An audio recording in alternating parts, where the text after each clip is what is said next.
விஜய் அண்ணனோட லாஸ்ட் படமான ஜனநாயகம் ரிலீஸ் ஆகுமா ரிலீஸ் ஆகாதான்னு எந்த ஒரு நிலைமையில பார்த்தீங்கன்னா ஓடிக்கிட்டு இருக்கு. இப்போ பார்த்தீங்கன்னா 9ஆம் தேதி நாளைக்கு ரிலீஸ் பண்ண போகிறதா சொல்லிக்கிட்டு இருந்தாங்க. ஆனால் இப்போ என்ன ஆச்சுன்னு தெரியல. திடீர்னு பார்த்தீங்கன்னா அதுக்கு போஸ்ட்போன் பண்ணுற மாதிரி நிறுத்தி வச்சுருக்காங்க. படத்தோட எல்லா வேலையும் பார்த்தீங்கன்னா கம்ப்ளீட்டாக முடிஞ்சுது. திடீர்னு பார்த்தீங்கன்னா சென்சார் ப்ராப்ளம்னு ஒன்று மத்திய அரசு பார்த்தீங்கன்னா ஒன்று கிளப்பி விட்டுருக்காங்க. இதுக்கு யார் காரணம் நமக்கு தெரிஞ்ச விஷயம் தான். நீதிபதிகள் இந்த மாதிரி சொல்கிறதுக்கு என்ன காரணமாக இருக்குது. ஸோ லாஸ்ட் டைமான ஒரு லாஸ்ட்டு படம் நாளைக்கு ரிலீஸ் ஆக போகுது. ஸோ அதுக்குள்ளே இந்த மாதிரி ஒரு பிரச்சனை கிளப்பி விட்டுருக்காங்க. இது மக்கள் மத்தியில் நிறைய பேருக்கு பார்த்தீங்கன்னா பயங்கரமான ஷாக்கிங்காக இருக்கும். அப்போது படம் நாளைக்கு ரிலீஸ் ஆகலைன்னா எப்போ ரிலீஸ் ஆகும் அது மட்டும் இல்லை. ஸோ டிக்கெட் புக் பண்ணியிருக்காங்களே அவங்களுடைய நிலமெல்லாம் என்ன ஆகுறது. அது போனால் போகட்டும். நாங்கள் லாஸ்ட் டைம்னு நினச்சிக்கிட்டு ஒரு படத்தை நாங்கள் பார்க்கலான்னு வெறிகொண்டு இருக்கோமே. அப்போ நாங்களாம் என்ன ஆகுறதுன்னு இந்த மாதிரி நிறைய ரசிகர்கள் பார்த்தீங்கன்னா நிறைய பேர் சோஷியல் மீடியாவில் ஒன்பத்தை கட்டிக்கிட்டு தான் வராங்க. என்னதான் வேலை படத்தோட முழு வேலை கம்ப்ளீட்டாக முடிஞ்சாலும் அதுக்கான சர்டிஃபிகேட்டு பார்த்தீங்கன்னா இன்னும் தராமல் தான் இருக்காங்க. ஸோ நீதிமன்றம் இந்த மாதிரி இழுத்தடிக்கிறதுக்கு என்ன காரணமாக இருக்குது. இதில் ஒரு வேளை பொலிட்டிக்ஸு சார்ந்த மாதிரி எதுனா ஒரு கான்செப்ட் இருக்கும் தான் நினைக்கிறேன். ஆனால் இந்த ஒரு படத்துக்கு பொலிட்டிக்ஸை டேரெக்டாக கேம் விளையாடிக்கிட்டு இருக்காங்களான்னு கேட்டிங்கன்னா விளையாடுற மாதிரி தான் எனக்கும் தோணுது. நீதிமன்றம் ஏன் இந்த படத்துக்கு இந்த மாதிரி ஒரு இழுத்து அடிச்சுக்கிட்டு பார்த்தீங்கன்னா கொடுத்துக்கிட்டு இருக்காங்க. இந்த சான்றிதழ் தராமல் ஏன் இந்த மாதிரிலாம் பண்ணுறாங்கன்னு உங்களுக்கு தெரியுமா? அதை நான் உங்களுக்கு அப்படி சொல்கிறேன். நம்ம சேனலுக்கு நீங்கள் புதுசாக வந்தீங்கன்னா சப்ஸ்கிரைப் பண்ணி வச்சுட்டு வீடியோக்கு லைக்கை கொடுத்துட்டு ஷேர் பண்ணுங்க. நம்ம சேனலில் போடக்கூடிய வீடியோஸ் தினமும் பார்த்தீங்கன்னா உங்களுக்கு நோட்டிஃபிகேஷன் வரணும். பெல் பட்டனை ஆல் பண்ணி வச்சுங்க. நிறைய பேர் நம்ம சேனலை சப்ஸ்கிரைப் பண்ண மாட்டீங்க, லைக் பண்ண மாட்டீங்க, ஷேர் பண்ண மாட்டீங்க. கொஞ்சம் வருத்தமாக இருக்குது.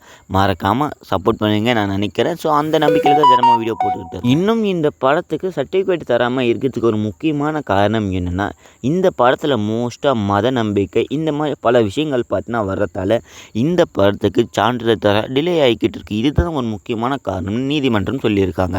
இது எந்த அளவில் முக்கியமான காரணமாக எடுத்துக்கிட்டுறாங்க. நிறைய படத்தில் பார்த்தீங்கன்னா இந்த மாதிரி ஒரு கான்செப்ட் வர்றதுக்கு காரணமாக தான் இருக்குது. ஸோ எல்லா படத்துலையும் இந்த மாதிரி ஒரு மதம் சார்ந்த ஒரு கான்செப்ட் ஸ்க்ரீன் பார்த்தீங்கன்னா இன்வால்வ் ஆகிடுது. ஆனால் இதை மட்டும் ஏன் இந்த படத்துக்கு மட்டும் லாஸ்ட் படமாக இருக்குது. ஸோ இந்த படத்துக்கு மட்டும் ஏன் இந்த மாதிரி ஒரு சர்டிஃபிகேட் தராமல் ஏமாற்றிக்கிட்டு இழுத்தடிச்சிட்டு இருக்காங்க நீதிமன்றம். இந்த படத்துக்கு தணிக்கை குழு சான்றிதழ் பார்த்தீங்கன்னா தராமல் ஏமாற்றிக்கிட்டு வராங்க.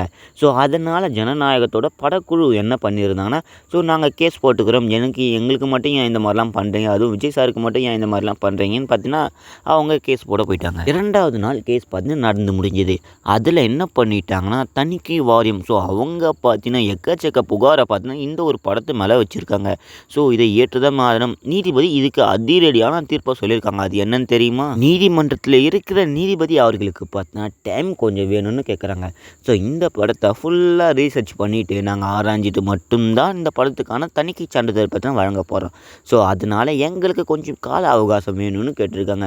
ஏன்டா நாளைக்கு படத்தை ரிலீஸ் பண்ணுறதை வச்சுக்கிட்டு இன்றைக்கி கேட்டால் என்னடா பண்ணுறதுன்னு கேட்டிங்கன்னா இந்த மாதிரி ஒரு ஷாக்கிங்லாம் இருக்காங்க. எல்லாருமே நாளைக்கு ரிலீஸ் ஆக போகுதுன்னு நினச்சிக்கிட்டு எவ்வளோ ஹாப்பியாக இருக்கும். நாங்கள்லாம் ரெடி ஆகிக்கிட்டு இருக்கோம். ஒரு பக்கத்தில் நாளைக்கு படத்துக்கு போகிறது, எந்த ட்ரெஸ்ஸாக போடுறது, எந்த மாதிரி காஸ்ட்யூம் எடுத்து வச்சுக்கிறது, எவ்வளோ எடுத்து வச்சுக்கிறது, படத்துக்கு போய் போகிறோம் லாஸ்ட்டு படம், அதில் எப்படி என்ஜாய் பண்ணுறது எல்லாத்தையும் பார்த்தா நாங்கள் எக்ஸ்பெக்டேஷனாக வளர்த்துக்கிட்டு இருக்கோம். நீங்கள் இந்த மாதிரிலாம் திடீர்னு இதுக்கு ஒரு முட்டுக்கட்டையை போடுற மாதிரி எண்டு கார்டு போட்டு வச்சுருக்கீங்களே. சரி அப்படி படம் நாளைக்கு ரிலீஸ் ஆகலைன்னா என்றைக்கு ரிலீஸ் ஆகும்? கொஞ்சம் டிலே ஆகும். ஸோ பொங்கலில் ரிலீஸ் ஆகிறதுக்கு நிறைய வாய்ப்பு இருக்குதுன்னு நான் நினைக்கிறேன். இந்த ஒரு வீடியோ பிடிச்சா மறக்காமல் லைக்காக கொடுத்துட்டு உங்கள் ஃப்ரெண்ட்ஸில் ஷேர் பண்ணி வச்சுட்டு நம்மளே சேனலை சப்ஸ்கிரைப் பண்ணி வச்சுங்க. மறக்காமல் பண்ணுவீங்கன்னு நினைக்கிறேன். ஸோ நம்ம அடுத்த வீடியோவில் இந்த படத்தோட தேதி எப்போ ரிலீஸ் பண்ணுறாங்கன்னு நான் உங்களுக்கு சொல்கிறேன்.